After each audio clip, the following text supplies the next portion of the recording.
Hello, everyone. Welcome to Everything Building Envelope. I'm your host, Paul Beers. Everything Building Envelope podcast features topics of interest related to the exterior building envelope, including waterproofing, glazing, cladding, and roofing.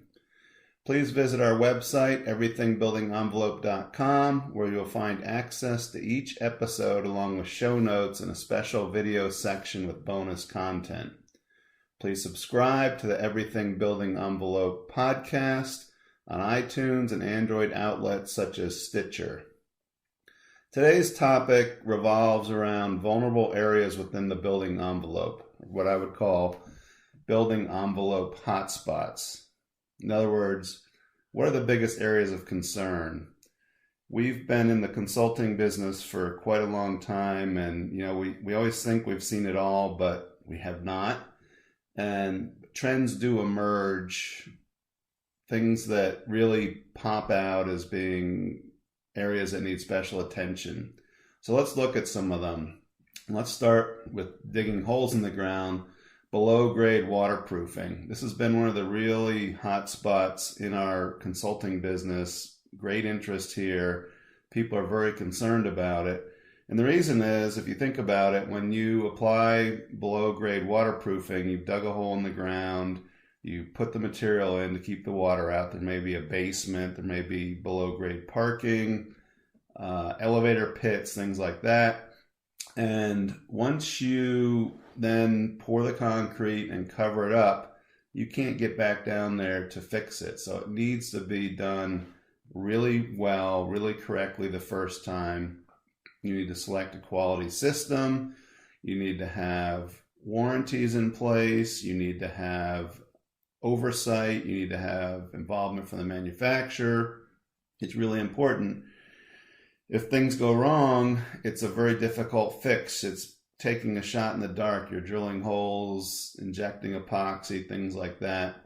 So the below grade waterproofing is a big concern. It's something that really needs a lot of attention, and rightly so. Big part of our focus on projects when you do have anything that's basically below the grade or underground. The next area that we see on a lot of buildings, not just in Florida, but all over, are what we call amenity decks. So an amenity deck is a common area in a building. It may be a plaza, it may be a recreational area, it may even be a park. And there's space underneath it that's either occupied by the building, parking garage, something like that. A lot of hotels, condominiums, apartment buildings, even office buildings have amenity decks where you might have swimming pools, tennis courts, green areas, pedestrian areas, plazas, whatever.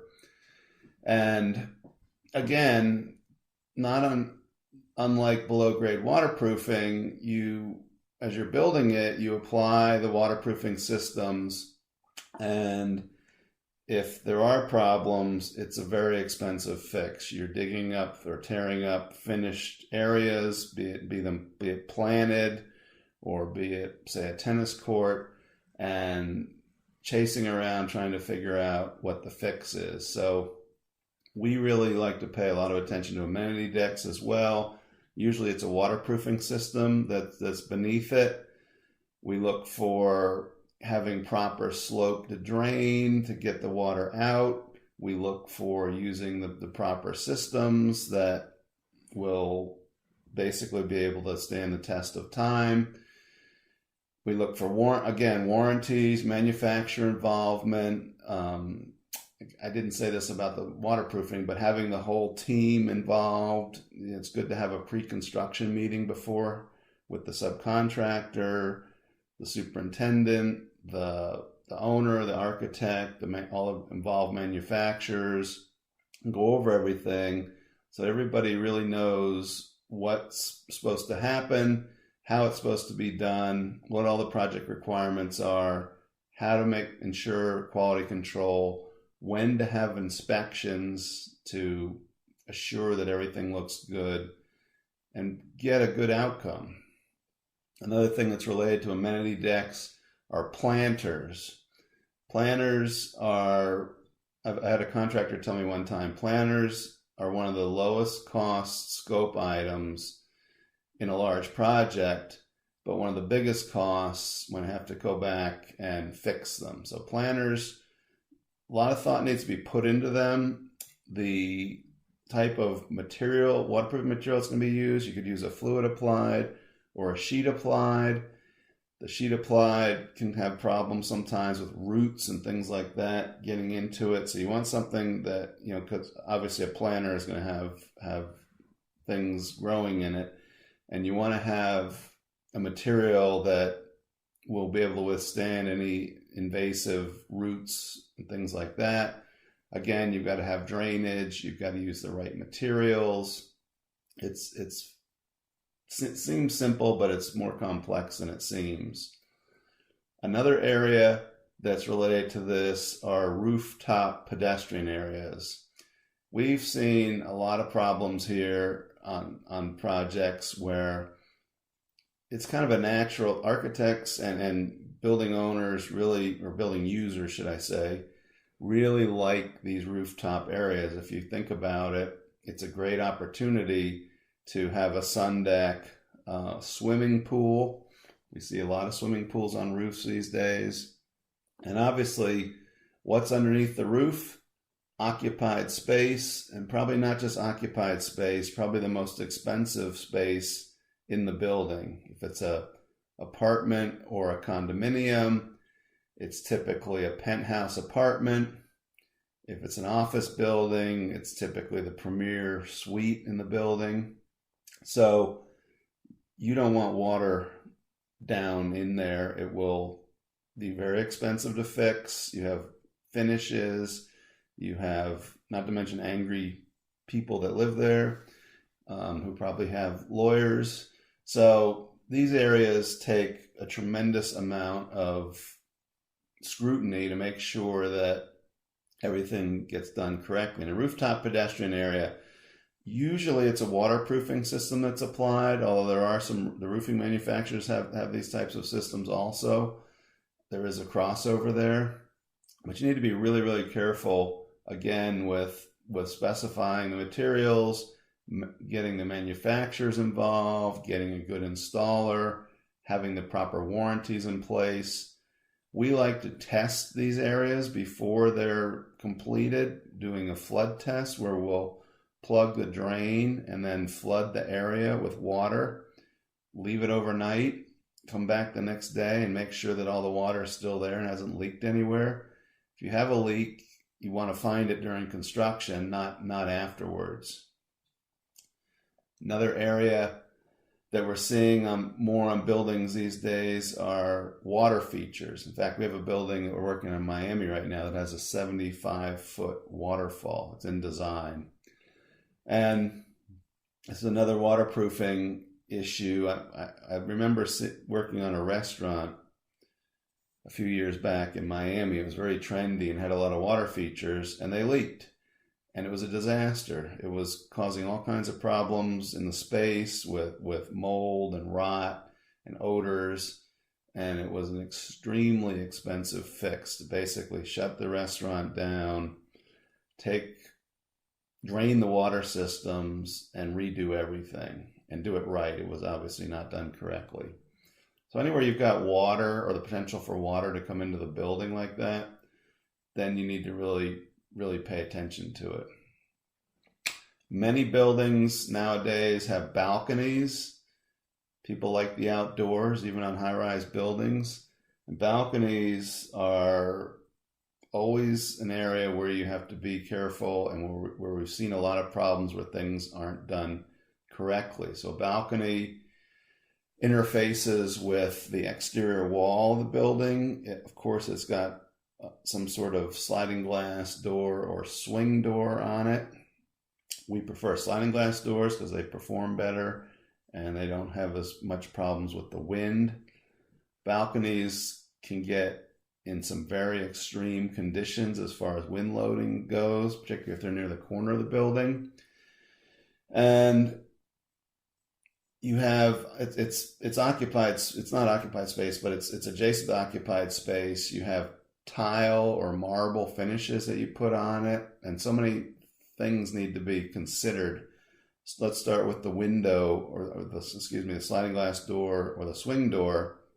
You've got to really think about how you detail that, because a lot of buildings, particularly condominiums, you'll put the window in and then have a buyer come in 2 years later and put down marble, which could be very thick, several inches in thickness. And if the marble is higher than the sliding glass door track, for example, then the water's going to be trapped in the sliding glass door track, and that obviously is a big problem. If it can't get out, it's going to come in. So you've got to detail the sliding glass door or swing door track up in the air enough to anticipate what a future owner will do. So typically that involves putting it on some sort of curb, and then the question comes, how do you waterproof that? We've had a lot of curb leaks that we've seen over the years. So you've basically got to have a waterproofing system that starts at that extends over the entire balcony surface, up over any window or door curbs or sills, and also up the exterior walls. So there's a sequencing issue here as well, where everything's got to be done. If you put the window in first before you waterproof, obviously you're not going to have the opportunity to waterproof the curb underneath the window, which is very important. And speaking of waterproofing on the balcony decks, that's another question we get sometimes. Why do we have to waterproof it? Well, waterproofing is good practice because what's inside the slab typically these are concrete slabs. What's inside the slab? Steel. And if water gets through the concrete to the steel, it can cause the rebar to rust and expand, and that causes the concrete to crack or even blow out. And that's a very, very expensive fix. And this can happen, quickly, or it can happen 20 years later. You want to do everything you can to prolong the life of the balcony. People use galvanized, or builders use galvanized rebar. They use sealers. They use waterproofing systems. You can't really go too far here to try and do things in a way that will decrease the opportunity to have this problem happen. You've got railing penetrations on balconies, and then something very, very important, seems like a no-brainer, but it's not, is the slope. You've got to have, the balconies have to slope to get the water off, or have drains in them if they're really large. And if they're really large, then they have to slope to drain. But ponding water is a big no-no, and it occurs a lot. A lot of these buildings have post-tension slabs, and they've got everything sloped, looking good. Then they tighten the cables in the structural system inside the slab, and the outer edge of the balcony curls up, and all of a sudden you don't have the proper drainage. So all that's got to be contemplated and considered in the structural design, and then in the waterproofing design, to have a successful balcony. Another big hot spot are stucco systems. Stucco, many buildings, I'd say probably 75% of the buildings that we see, or maybe even more, have stucco as the exterior cladding. And it's pretty complicated to get it right. It seems simple to slop the stuff on the wall and everything will be good, but it's not. You have different structural frames that you have to consider. You have, in Florida, South Florida, we have masonry. In a lot of the other areas of the country, we have studs and sheathing. And what's really important with both of these systems is to get a good waterproof membrane underneath the stucco. Stucco cracks, stucco is porous, stucco is not waterproof. We found that out back in the heyday of EIFS, exterior insulation and finish systems, that were barrier systems basically. They were just adhesively applied, and the whole system was supposed to keep water out of the building. 100% of the water, there was no provisions for drainage. And of course, there were a lot of problems. Now, EIFS, I'm not bad-mouthing EIFS because EIFS has its place. It's a high-performance finish with insulation on the outside of the walls. It's very highly regarded in some circumstances. And what I am bad-mouthing are barrier system. And I'm picking on EIFS, not just EIFS, but any barrier system with stucco type systems are prone to problems. So we want to have water drainage behind the system with either a fluid applied or a sheet applied membrane. We even want to have that on masonry. Now in masonry, a lot of our clients put the waterproofing around window and door openings and not on the bulk of the wall. While we'd like to see it on the bulk of the wall, it's very expensive, and we get it. There's budgets that need to be met, and so sometimes probably a lot of times, it's not done on the entire exterior wall.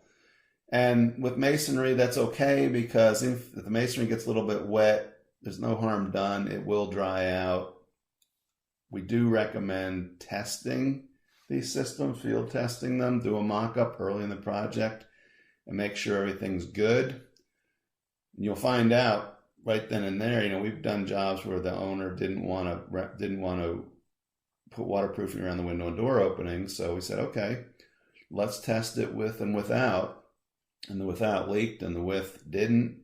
So obviously it made a lot of sense to do it. And of course, the owner didn't want any water in the building, so had to pay a little extra money and do that. The other thing with stucco systems are the areas where the stucco is adjacent to other materials, junctures, penetrations, control joints, things like that. So a juncture would be where stucco meets a window or a door, or where stucco meets, say, a different type of cladding system. That needs a lot of thought needs to be put into that, how it's detailed, how it's sealed, so that it stands the test of time, and so that water doesn't get in. Penetrations, if you think about it and you look at a building, there are many. There are hose bibs, there are dryer vents. People put signs on buildings, satellite dishes, electrical light fixtures. All those areas are opportunities for water to get in, even around a well-designed stucco system. If you don't contemplate and detail every one of those penetrations, that's where the water could come in. And then the other area that we've seen problems with a lot in the past are control joints. Now, control joints are I'll call it a necessary evil in stucco. And sometimes they're an architectural feature that can make a building look the way an architect give the building a certain look. And maybe you have different textures, different colors, or you just want to break up the monolithic surface.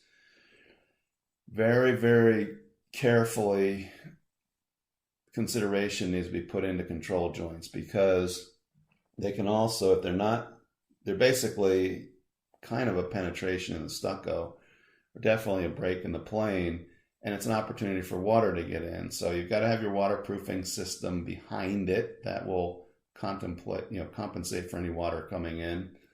And you also need to really consider that where the control joints are, you don't want them terminating into, say, a window opening where they could just channel water right into behind the window. And they've got to be properly sealed. Manufacturers' control joints do have instructions on sealing them, and that needs to be done. If it's not, then you're probably going to have a problem. Glazing systems, I'm not really going to go into that today, but glazing systems obviously you need to select the proper window, door, fixed glass, curtain wall. It needs to have the proper performance criteria. It needs to be properly installed. And very important, when you have any building, and I would say any size building, but maybe that's a little bit extreme, but field water infiltration testing is very, very helpful during construction to see if the window, door, fixed glass curtain wall is performing as intended. A lot of times these systems are tested in a laboratory as standalone systems, not installed into a particular wall system. And that's where the rubber meets the road. If you test and you find it, what you want to do is you want to test as early as possible in the project, do a in-place mock-up, test it. Many times when we do this, we'll find a leak somewhere. If it's early in the project, we can make an adjustment to the installation or the design of the wall system and how it interfaces with the window, or maybe the window had some problem coming out of the factory. Let's find out about it. Let's get it fixed while everybody's still on the job, before people have moved into the building, and you're going to have a much better outcome than not doing that. And you don't want to find out later. You don't want to find out after the building's been built, people have moved in, and all of a sudden you've got leaks. That's a disaster typically. Roofs are an obvious area of concern. We like to keep them as simple as possible. The less penetrations, the better. Proper drainage, proper slope to drain.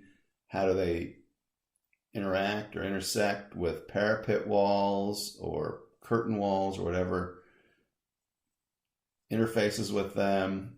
We want to use a good system with a good warranty, be it built up, single ply, EPDM, whatever. We want to make sure we have a good roofer and a good manufacturer, and then we want to follow all the rules or all the conditions to get the warranty. And that's not just during installation, that's after the roof is installed. We get involved in projects all the time that have a 20-year warranty. And one of the conditions of the warranty would be an annual inspection by the manufacturer. If that's not done, then it's a big problem trying to get a warranty claim where you haven't basically done your part of the bargain. And the roof manufacturers will almost always deny the claim because they want to inspect it every year, and if there's a problem, then they can identify it and fix it if it's a small problem before it becomes a big problem. Sealants. Everybody thinks of sealants, they think of windows, but sealants are used in many areas throughout the project. Control joints, expansion joints, anywhere you have a change in substrate, junctures, penetrations, all the things we talked about before. Again, this seems simple, but just putting the goop in there isn't necessarily going to solve the problem or prevent the problem. Sealants are very complex. There's a lot of different types. They have different elasticity, different properties as far as how they perform in UV with the sun hitting them. There's a lot of I shouldn't say complication, but sealant design is really important, where you have to have a two-sided adhesion. You have to use bond breaker tape or Baccarat. And by the way, Baccarat does not have anything to do with waterproofing. It has to do with the proper profile of the sealant joint so that it can expand and contract. And the sealant joints typically need to be thinner than they are wide so they can move in and out, kind of like pulling on a elastic band. And then using the proper materials, silicone versus urethane, they all have their uses. We like to see silicone anywhere where it gets hit with the sun. Urethane breaks down, has the potential to break down over time when exposed to sunlight. But urethane, may be a great sealant in a concealed condition where you want really good adhesion and strength. Coatings, we talked about stucco. Well, stucco typically needs to be painted at the end of the project. Everybody loves to want to gravitate to an elastomeric coating, which is kind of a waterproof coating.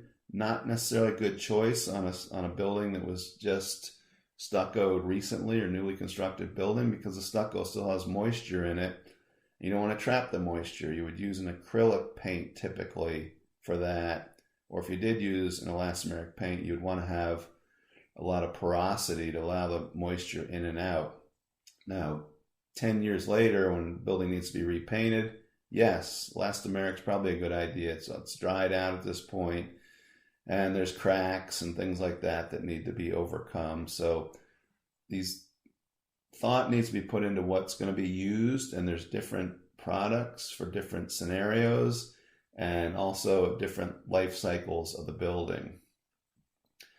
The last thing I have on my list here is pretty interesting because we see this all the time, and I'm calling it glass quality.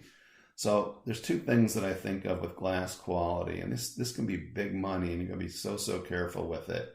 One is having the glass get damaged while it's being installed in the building. Scratches would be the primary thing. You get stucco on it, drywall mud, people bang into it with tools, whatever.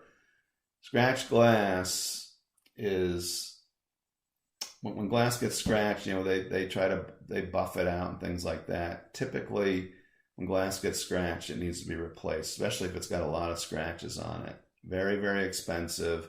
Unit owners come into their $1 million condominium. They're not going to put up with having a big scratch going through the pane of glass.